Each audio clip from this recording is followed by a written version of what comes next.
तो जी, अब हम चलते हैं आगे। अब हम डिस्कस करते हैं।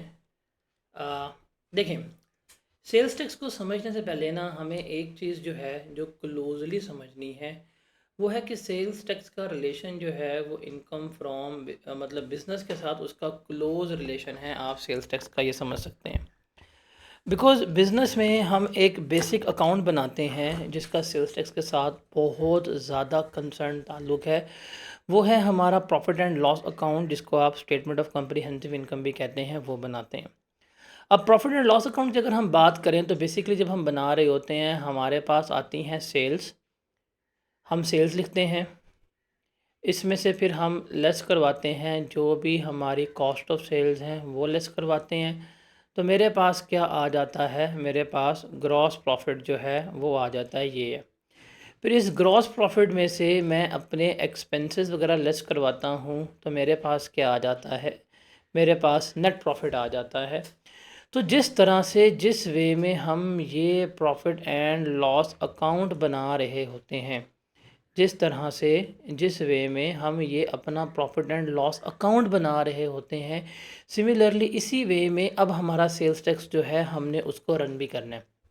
देखें, जब हम सेल्स करते हैं, सेल्स करने का मतलब क्या है, बिज़नेस में क्या हो रहा है, बिज़नेस में ये आप हैं, ये दुकानदार है, दुकानदार ने कस्टमर को सामान बेचा। जब दुकानदार कस्टमर को सामान बेचेगा तो गुड्स, चीज़ें इसके हाथ से इसके पास गई और कस्टमर इसे क्या करेगा, कस्टमर जो है वो इसको पेमेंट कर रहा होगा। अब यहाँ पे ये चीज़ समझनी है कि जब आप सेल करते हैं, गुड्स को सेल करते हैं, सप्लाई करते हैं, तो उसके साथ क्या हो रहा होता है। देखिए सिंपल सी बात है, कस्टमर कहता है, अरे कस्टमर मुझे चीज़ दे दें, चीज़ दे दें, चीज़ दे दें। आप कहते हैं ठीक है जी, ये चीज़ है 100 रुपये की। वो कहता है ठीक है, ये पकड़े 100 रुपया। आप कहते हैं रुको ज़रा, 100 रुपये की चीज़ है लेकिन 18% जो है इसके ऊपर जीएसटी लगेगा। 18 रुपये लगा के जब आप उसको इनवॉइस प्रिंट करके देते हैं तो 118 रुपये की इनवॉइस प्रिंट करके देते हैं। ये जो कस्टमर है ये आपको पैसे कितने पे करता है, 118 रुपये पे करता है। अब इन 118 रुपये में जो आपको रिसीव हुए हैं, 100 रुपये किसके हैं, 100 रुपये आपके पास गुड्स के हैं, चीज़ों के हैं, और 18 रुपये किसके हैं, ये टैक्स के हैं।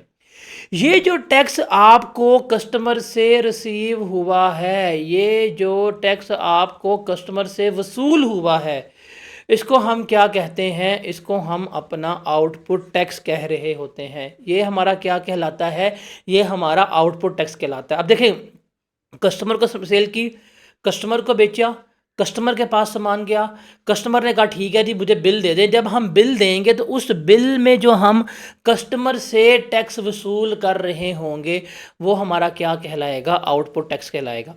तो सेल्स के साथ ही आप समझें क्या है, हमारे पास आउटपुट टैक्स है। जो हम कस्टमर से क्या करते हैं, ये वो टैक्स है जो हम कस्टमर से वसूल करते हैं, जो हम कस्टमर से रिसीव कर रहे होते हैं, ये हमारा क्या कहलाता है, आउटपुट टैक्स कहलाता है। फिर हम बात करते हैं कॉस्ट ऑफ सेल्स की या परचेजेस की। अब आप खुद सोचें, अब आप खुद सोचें, ये जो सामान है, ये जो सामान आप कस्टमर को बेच रहे हैं, ये सामान कहीं से तो आप ख़रीद के लाए होंगे, ये सामान कहीं से तो ख़रीद के लाए होंगे ना आप। अब जहाँ से ख़रीद के लाए हैं, जब आपने ये सामान ख़रीदा होगा, फॉर एग्ज़ाम्पल आपने सामान 50 रुपये का ख़रीदा होगा, जब बिल दिया आपने तो बिल के ऊपर उसने कहा भाई 50 रुपये, 9 रुपये का सेल्स टैक्स, 59 रुपीज़ पे करो। आप टोटल पे करके आए 59 रुपीज़।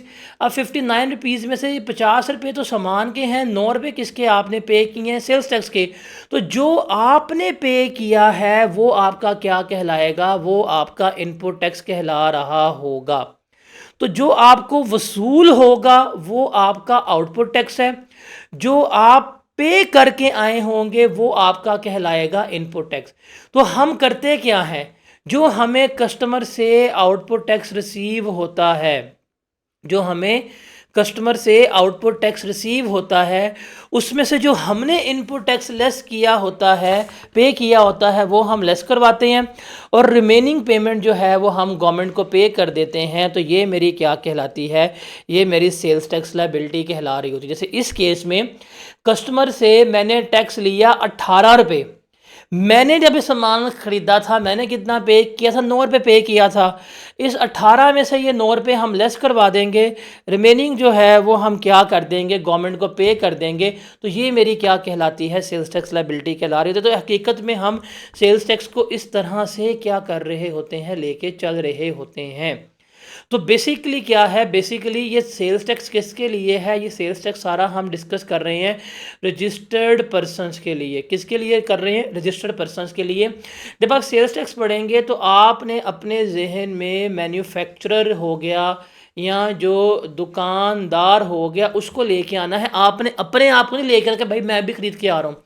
आपने इस सेल्स टैक्स को एंड कंज्यूमर के पर्सपेक्टिव से नहीं पढ़ना, बल्कि आपने इसको मैन्युफैक्चर के पर्सपेक्टिव से पढ़ना है। अब आप देखें, आप कारफुर गए हैं, मेट्रो गए हैं, आप सामान लेके आए हैं, आपने सामान लिया, उन्होंने बिल प्रिंट करके दिया, बिल प्रिंट करके दिया, आपको टैक्स दे दिया, बिल दिया, बिल में टैक्स वसूल कर लिया।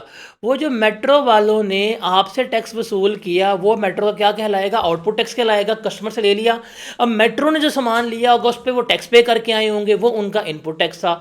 तो आउटपुट टैक्स में से इनपुट टैक्स लेस करेंगे और गवर्नमेंट को पे करते जाएंगे। तो this is like real sales tax हमारा क्या होता है, चलता है। इस तरह से हम क्या कर रहे होते हैं, चीज़ों को कैलकुलेट कर रहे होते हैं। दिस इज़ द वे, इस तरह से हमारा हर चीज़ क्या होती है, रन हो रही होती है। और हमने यही चीज़ सारी क्या करनी है, यहाँ पे सीखनी है। तो बेसिकली हमने ये चीज़ जो है वो यहाँ पे अब क्या करनी है, लेकर चलनी है।